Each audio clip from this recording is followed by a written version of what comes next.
iPhone 14. iPhone 14? Saan galing yun? Saan galing yun? Saan galing yun? Saan galing yun? Tawa lang, happy lang. Bawal ang humindi, game na!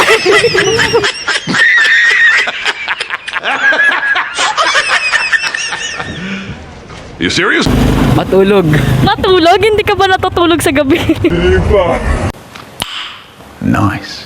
Nasaan ang ibon? Patunayan mo. Lumipad na yung ibon. Lumipad.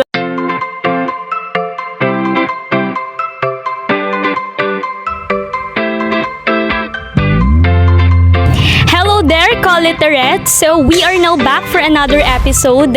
And today is Saturday at medyo maulan dito sa Mauban ngayon. By observing the minimum health protocols, now let's try to ask random people here in Mauban to see how witty they are sa pagsagot nila sa ating mga prepared brain teasers for today. So tara na!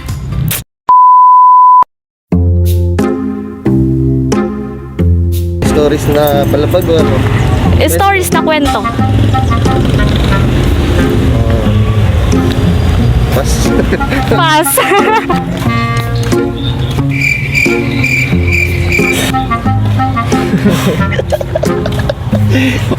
Tawa lang, happy lang. Ano ang tawag dun sa building na maraming istorya?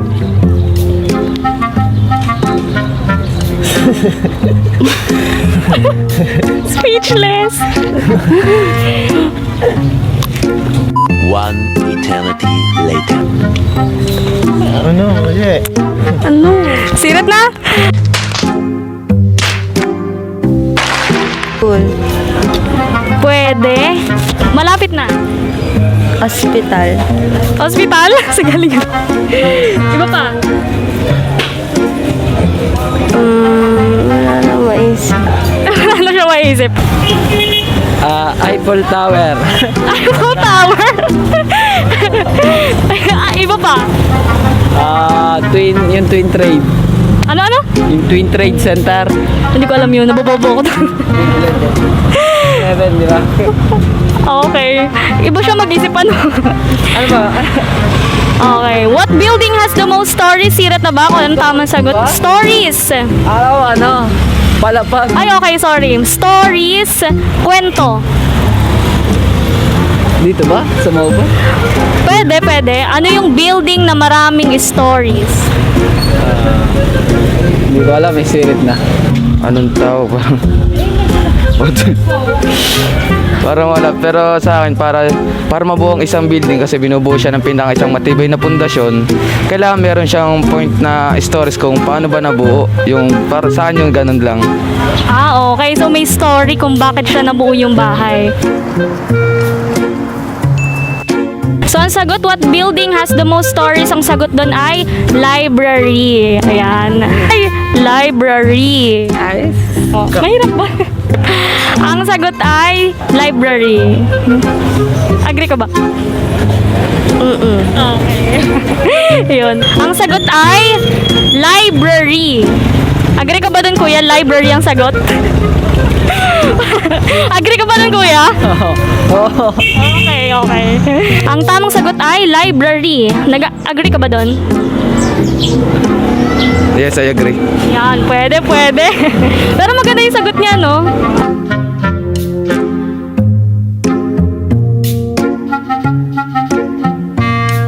Matulog. Matulog? Hindi ka ba natutulog sa gabi? Hindi pa. Hindi ba? Bakit, kuya?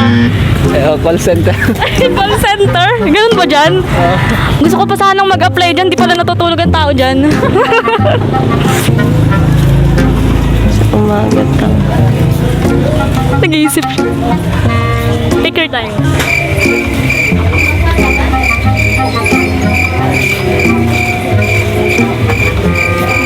A few inches later. Ano ba? Wala maisip.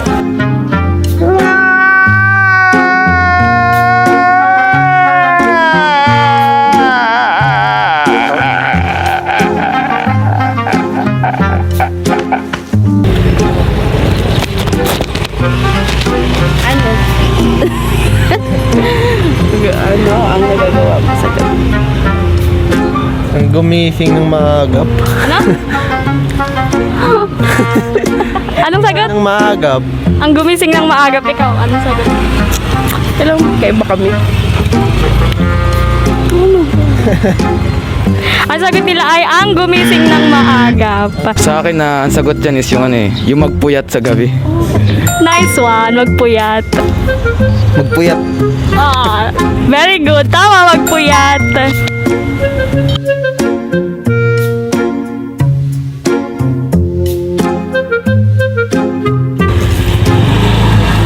Extra ban.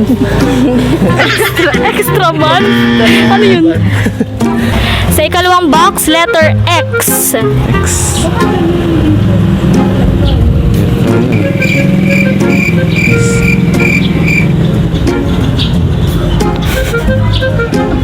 A few moments later. Wala akong mabuo ah. Kulang pa ba yung clue? Kilas. Sige, sa unahan, letter E. Hindi extract. Yan. Galing. Extract ba? Ano tagot? Extract? Yan, ang galing. Thank you. Extract. Sa baklo. Isa pang clue. Ang kasunod ng letter X na ikalwa ay letter T. XT. Extract. Extract. Very good. Magaling. Magaling.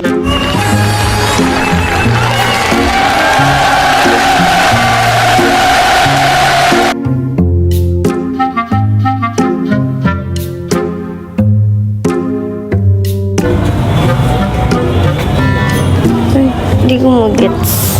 Hindi ba gets? Sige, isipin mo lang.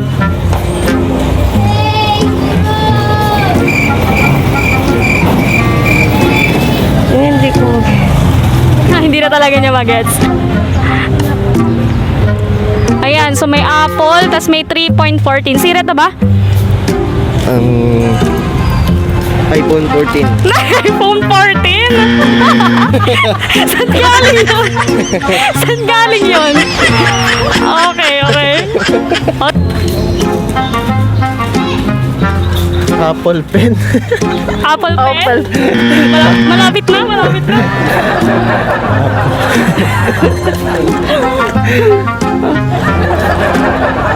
Sirit na. Siret na.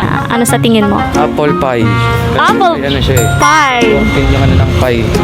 Yes, again? Kasi yung 3.14 isa ano siya, equivalent siya nung ano siya, pi ano to, yung pi, ano, pi number, yung gano'n nasa. Yung pie sign. Oo.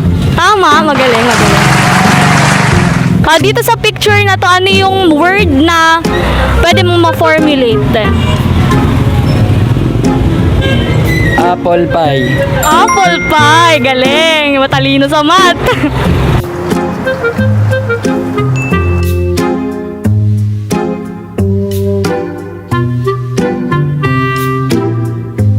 Oh, for the last, meron kami dito ang optical illusion. So, anong nakikita mo sa pictures na yan? Sa picture na yan?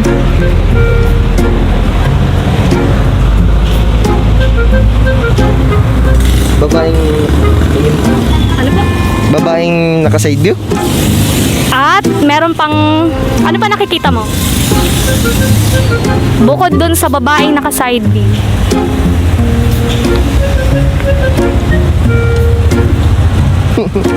Iniikot.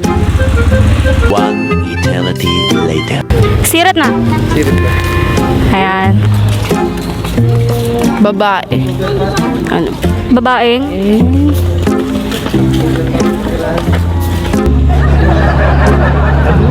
ko makita.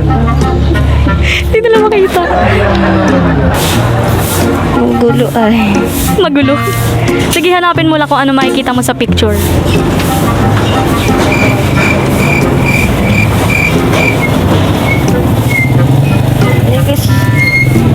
Hindi ko mo ano. Hindi ko mo gets. Babae. Nasa yung babae? At nakatingin dun.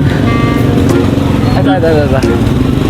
Okay, maliban sa babaeng nakatingin doon, ano pa?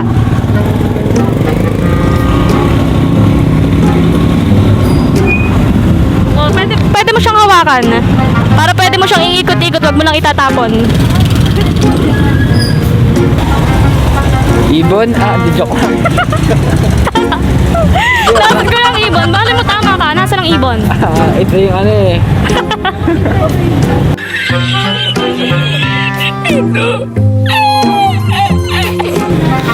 Nakakita ko ng ano ng isang babae saka parang eagle.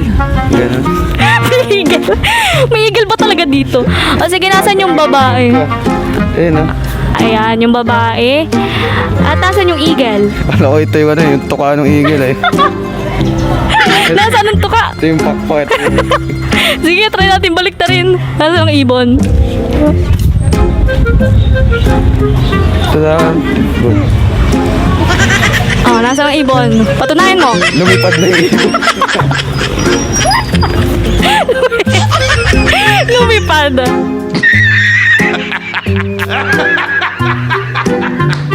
Bukod doon sa babaeng nakaside do ay matanda. Kita mo? Ito yung baba ng matanda, ito yung bibig, ito yung ilong.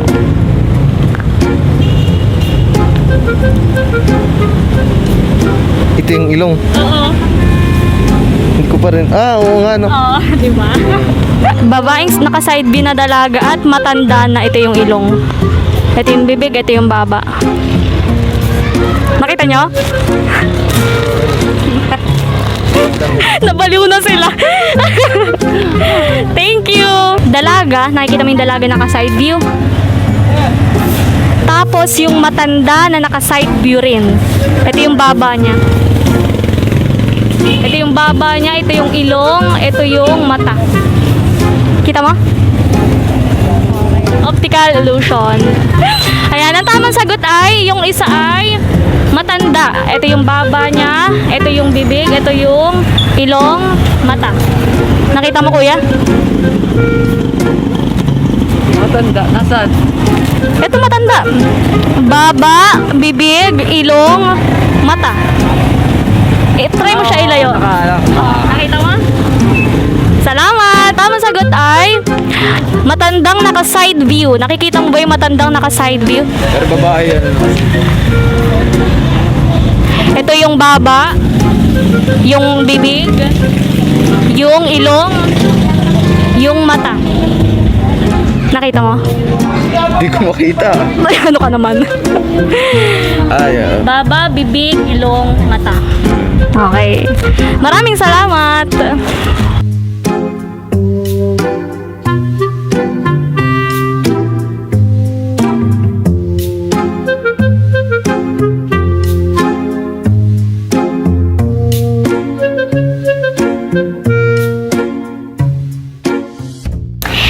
It's me again.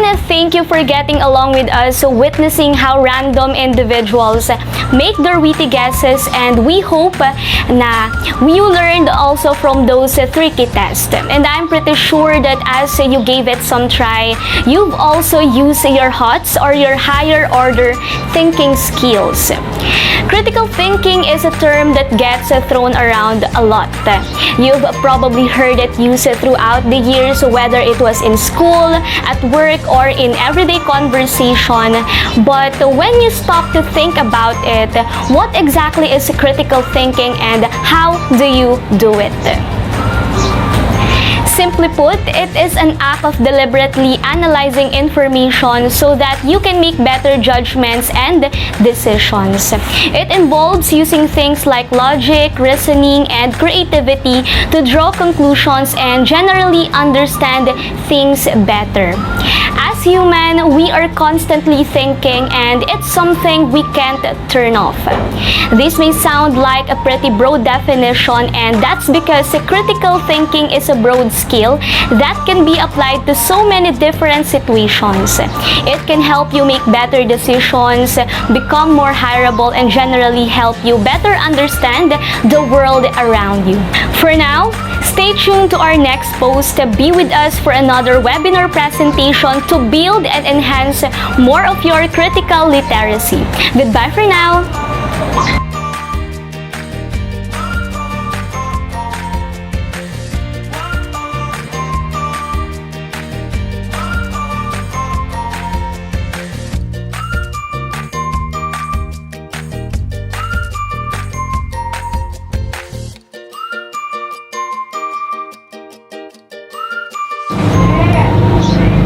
Hey, welcome to the last webinar in the series. I am Janine Ellazar and you're watching the Chapter 8 of the course, Building and Enhancing New Literacies Across the Curriculum, where now you learn everything about critical literacy. So now here we go, making the start off with the Lord's embrace and guidance.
Now, to define with us what is critical literacy, the history of its theory, and the four possible orientation for future approaches to critical education, let's have Miss Eren Joyce Raza.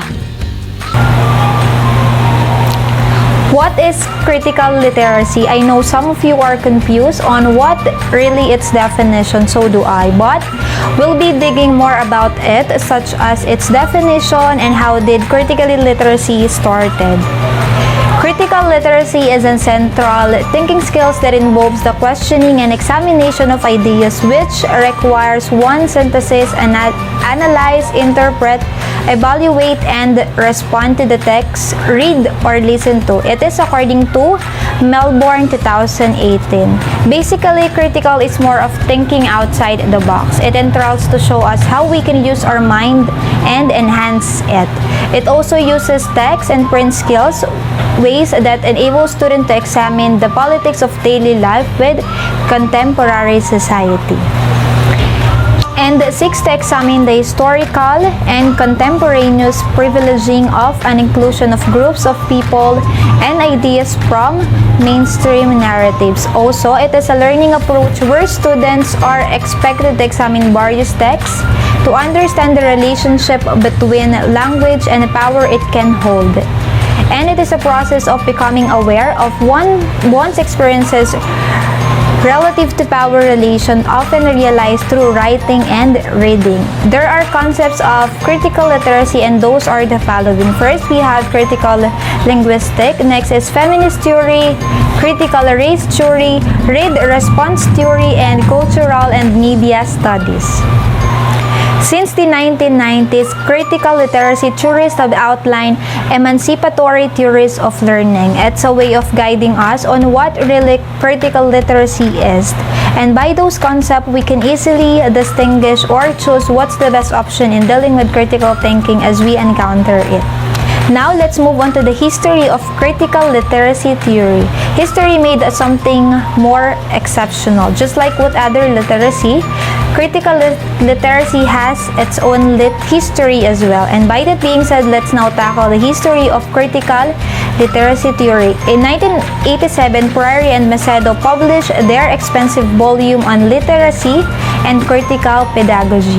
It was not until 1993 that Longshire and McLaren issued what was to become the seminal text devoted to the topic. The authors identified three forms of educational practice, and those are: first, we have liberal education, pluralism, and transformative praxis.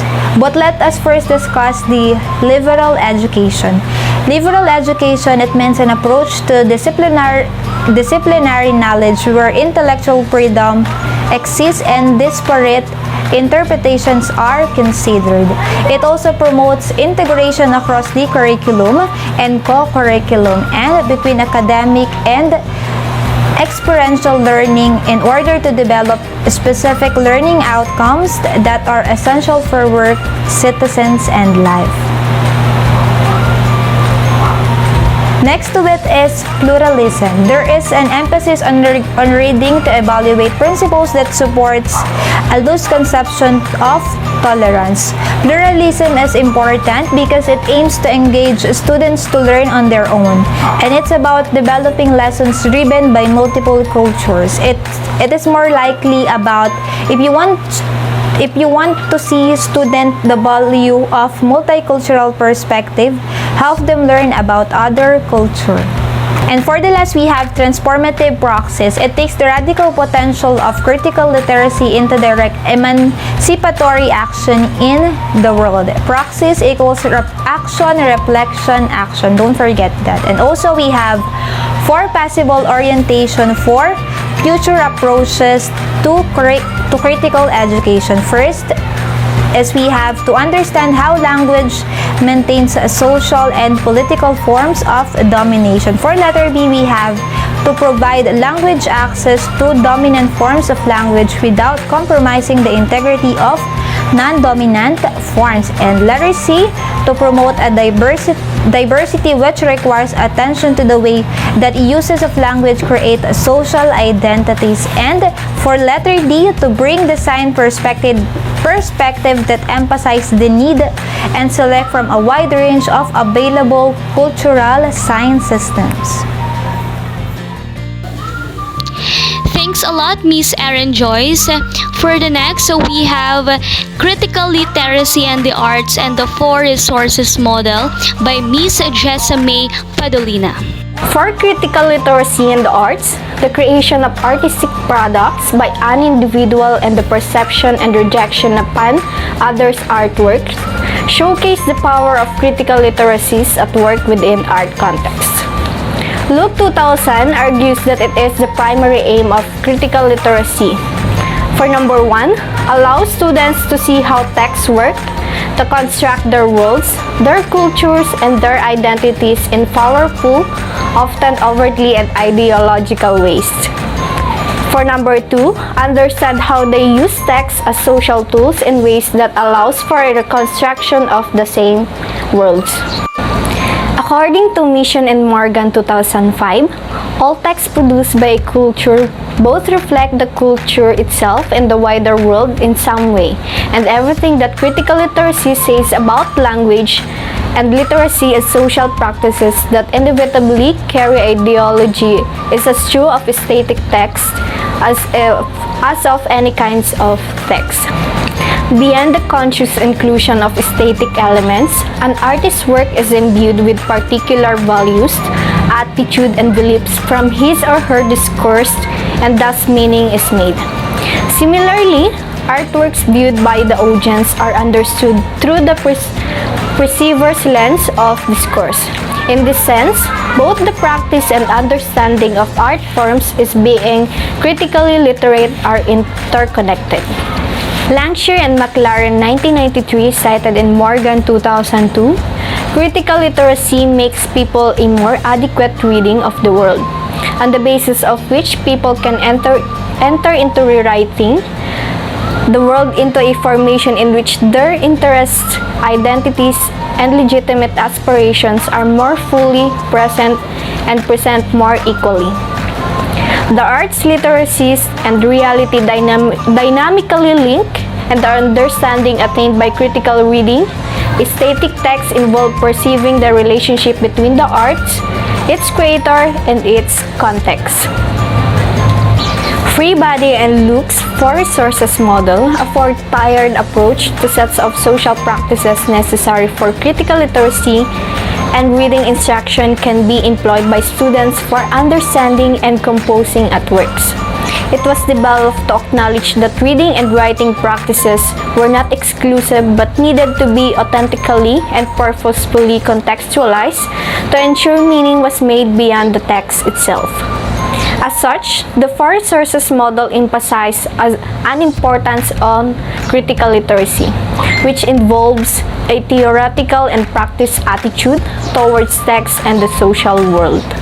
To achieve this, there are 4 explicit roles of the readers that allow for the social and textual realms to coverage and make meaning. The first one is code picker, which requires coding competence. This refers to the ability to break the code of written text by recognizing and using fundamental features and architecture, including alphabets, sounds in words, spelling, structural conventions, and patterns. Furthermore, recognizing an artwork's textual feature depends greatly on understanding of form technique and the various artistic elements exclusive to the form. In addition, a strong understanding of symbolism, which is frequently grounded in social and cultural discourses, is key when trying to understand an artist's or author's intent. For number 2, this aligns with the 4 resources model, second competent regarding text meaning practices, which requires a semantic competence. In this method, the ability to participate in the meaning of the text can allow the students to draw upon the knowledge of existing forms and practices which allow understanding and compositions of meaningful written, visual, spoken text, and multimodal art forms. This point to students being literate within aesthetic discourses in order for the development of new work to be realized. The 4 resources model, third competent regarding pragmatic practices. To use text functionally, it speaks how students make and consume artistic products within the wider world. This occurs intrinsically when students are engaged in the arts education practiced. As the Department of Education and the Children's Services 2002 stated that the arts play a major role in defining and interpreting our culture, heritage, and society and celebrating our diversity as a nation. They inspire, entertain, transform, instruct, and challenge the way we see, listen, and comprehend. The arts expands our understanding, knowledge, imagination, and creativity. Finally, the 4 resources models for tire concerning critical practices and being able to critical analyze and transform text is again inherent to artistic practice.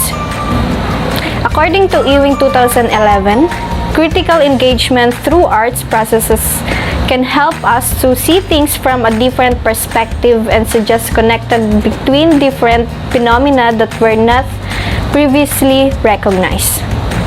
The arts can promote self-understanding and illuminate the advantages of viewing the world from multiple perspectives. They can thus conceptualize as critical quality pedagogy. Just as literacy is social practice, the arts and aesthetic practices are shaped by discourse and rely on the interaction between maker and consumer to bring forth meaning and critical understanding and perspective. For the last, let's have textual analysis and text clustering. Here we go with Miss Elvie Morandarte. Textual analysis. Textual analysis is a methodology that involves understanding language, symbols, or pictures present in the text to gain information regarding how people make sense and communicate life and life experiences. Visual, written, or spoken messages provide cues to ways through which communication may be understood. Textual analysis can be guided by asking the learners to make their way systematically through asking questions. So first, what is the subject or topic of this text? Why might the author have written it? And who is it written for? How do you know? What values does the author assume that the reader hold? How do you know? What knowledge does the reader need to bring to the text in order to understand it? Who would feel left out in the text and why? Who would you feel that the claims made in the text clash with their own values, beliefs, or experiences? And how is the reader positioned in relation to the author? Another approach for analyzing text is to use a checklist such as CARS, which means credibility, accuracy, reasonableness, and support. So first, we have the credibility. The evidence of an authenticity and reliability is very important. Tests that help the reader judge the credibility of a text includes examining the author's credentials and the quality of content. It is necessary to look for biographical details on their education, training, and experience in an area relevant to the information. And for the next, accuracy. Information needs to be up-to-date, factual, detailed, exact, and comprehensive. Things to bear in mind when judging accuracy include timeliness and comprehensiveness. We must be careful to note when information was created before deciding whether it is still of value. For the third, reasonable. Reasonableness involves examining the information for fairness, objectivity, and moderateness. Fairness requires the writer to offer a balanced argument and to consider claims made by people opposing views. And for the last, support. Support for the writer's argument from other sources strengthens their credibility. It can take various forms such as writing bibliography and references and corroboration. It is a good idea to triangulate information, that is, to find at least 3 texts that agree. If other texts do not agree, further research into the range, opinion, or disagreement is needed. That's why readers should be careful. Next approach, we have text clustering. Text clustering involves confronting students with texts which obviously contradict to each other. The task is to use whatever evidence they can find to try to make judgments about where the truth actually lies. Text clustering is the task of grouping a set of unlabeled texts in such a way that texts in the same cluster are more similar to each other than in those two other clusters. Text clustering algorithms process text and determine if natural clusters or group exist in the data. Alright, a big hand to all the speakers of critical literacy. We hope the gist of the presentation sink into your mind banks. In case you have additional clarifications from all the topics discussed, feel free to send us a message and we'll entertain your concerns as soon as we can. So this time, thank you for staying with us in every bit. For an additional 10 points, kindly screenshot this part and do send it into my Facebook account. So please don't mention this to your classmates to prove if they are not one of the skip type viewers. Now let's move ahead to the question and answer phase.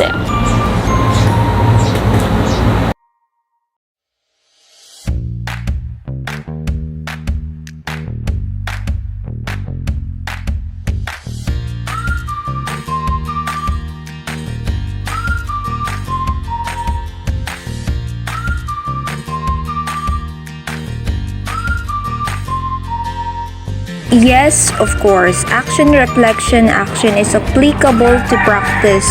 Based on my experiences and observation, we correct our past mistake when we reflect into it, and by that, we can again start to take an action because our past actions are somewhat unsatisfied to begin with. Take this as an example. When we are reaching for a goal, it's important to apply action, reflection, action because this will be our guide to do more in life.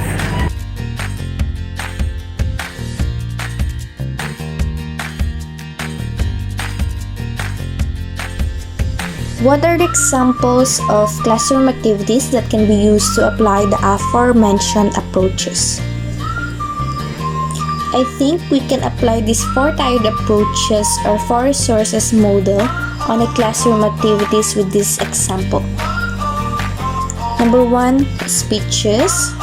Number 2, written essays. Number 3, having a reporting. Number 4, reading short stories. And number 5, watching film, so that the students can enhance and practice their critical skills. However, the teacher or educator should also help the students discuss a short story from different point of view. Or before reading any text, access or build students' prior knowledge.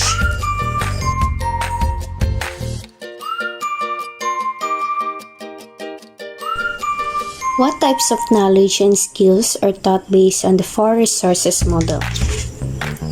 With this 4 resources model, you can learn a lot of knowledge and different skills. Through this 4 resources model, you can enhance your comprehension, speaking, reading, writing, and listening skills. Also, you can learn through engaging with the text and become critical literate. Like for example, the reader as a meaning maker or text participant entails understanding and composing meaningful written, visual, and spoken text from within particular cultures, institutions, families, communities, nation-states, and so on, which draw on the existing knowledge of the reader, his or her schemes and situational models. The reader as a meaning maker integrates knowledge from the illustration, visual features such as graphs, labels, or headings, background knowledge, among others. He or she thinks beyond what is explicitly stated in the text to what is implied. He or she looks for clues provided by the author or illustrator that lead to understanding the text at a different level of comprehension. The reader as a meaning maker must exhibit what is normally called semantic competence. So these are the examples of its skills and knowledge that you can learn from these 4 resources models.